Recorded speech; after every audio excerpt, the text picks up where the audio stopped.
ego vos elegire mundo udeatis et fructum afferatis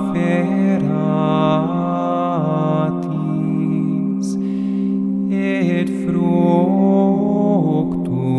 vester mania.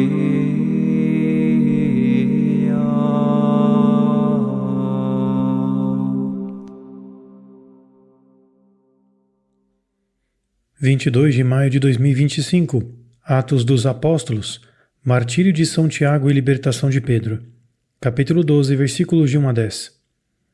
Naquela época, o rei Herodes prendeu vários membros da igreja e maltratou-os. Ele matou Tiago, irmão de João, à espada. Ao perceber que isso agradava aos judeus, decidiu prender Pedro também. Eram os dias da Páscoa.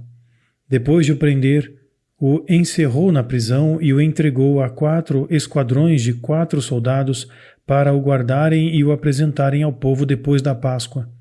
Assim, Pedro ficou preso enquanto a igreja orava incessantemente por ele.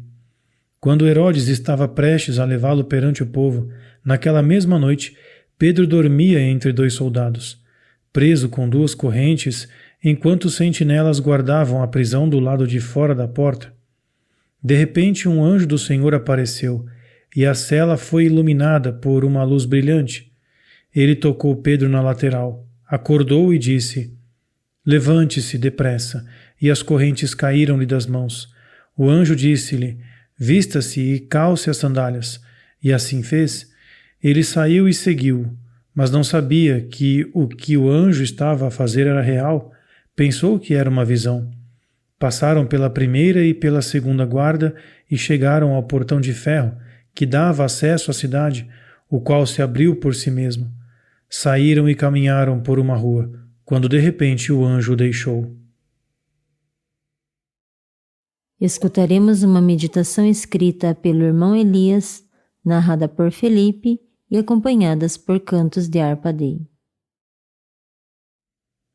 Após o período de calma em Jerusalém, as perseguições recomeçaram. Desta vez foram iniciadas pelo rei Herodes Agripa I, cuja morte será relatada em breve nos Atos dos Apóstolos. Na passagem de hoje, ouvimos que ele mandou prender e maltratar alguns membros da igreja.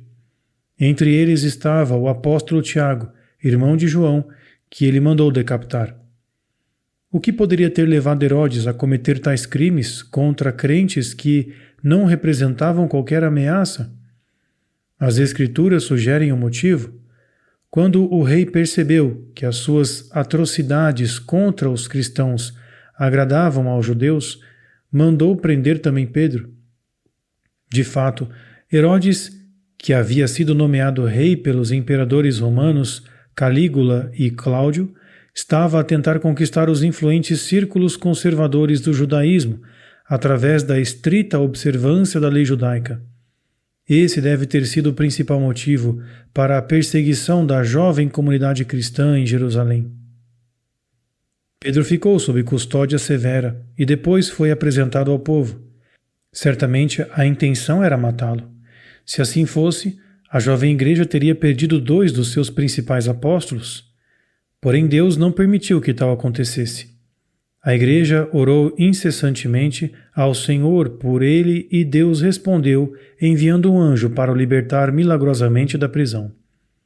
Enquanto Tiago, irmão de João, tornou-se o primeiro apóstolo a ser martirizado, o Senhor preservou Pedro de uma morte prematura para que este pudesse continuar a missão que lhe havia confiado. Não podemos conhecer a sabedoria de Deus em profundidade suficiente para entender por que razão ele toma esta ou aquela decisão. No entanto, sabemos que o sangue dos mártires é semente para a igreja. Certamente, isso se aplica de maneira especial ao primeiro apóstolo mártir, cuja morte terá contribuído para o crescimento da igreja de uma forma que somente Deus conhece. Após ter sido libertado pelo anjo, Pedro teve primeiro de ser convencido de que não se tratava de uma visão ou de um sonho, mas de um evento real. É assim que o relato em Atos dos Apóstolos continua. Então, Pedro, recuperando o fôlego, disse: Agora compreendo verdadeiramente que o Senhor enviou o seu anjo e me livrou das mãos de Herodes e de toda a expectativa do povo judeu. Consciente da sua situação, dirigiu-se à casa de Maria, mãe de João, que tinha por sobrenome Marcos, onde muitos se encontravam reunidos em oração. Entretanto, havia um grande tumulto entre os soldados por causa do que havia acontecido a Pedro. Herodes não conseguiu encontrá-lo e desceu para Cesareia, onde o seu reinado injusto foi encerrado por intervenção divina. É assim que os Atos dos Apóstolos descrevem o seu fim.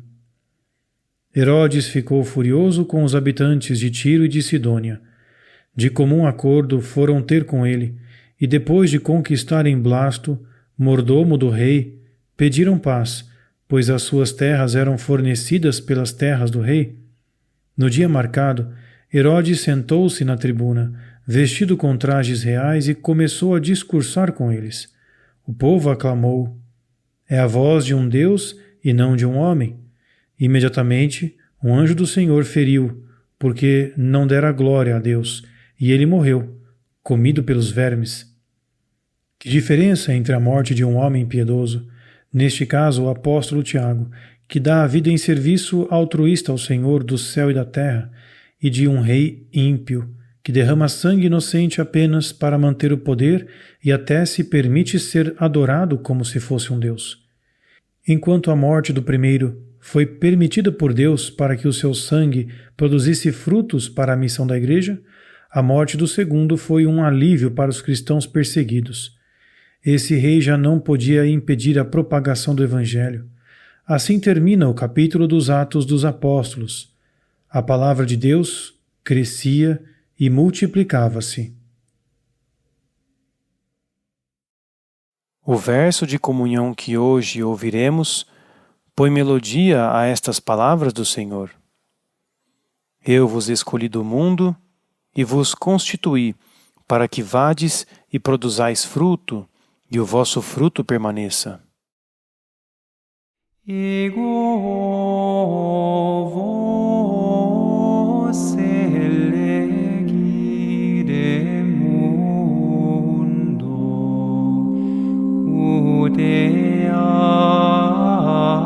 udeatis et fructum afferatis, et fructus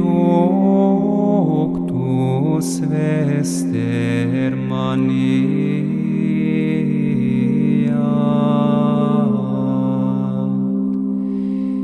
Beatus vir qui non habit in concilio impiorum, et in via peccatorum non stetit, et in cathedra pestilentiae non sedit.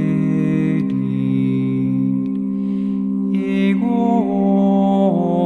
vos elegire mundo, udeatis et fructum afferatis, et fructus vester maneat.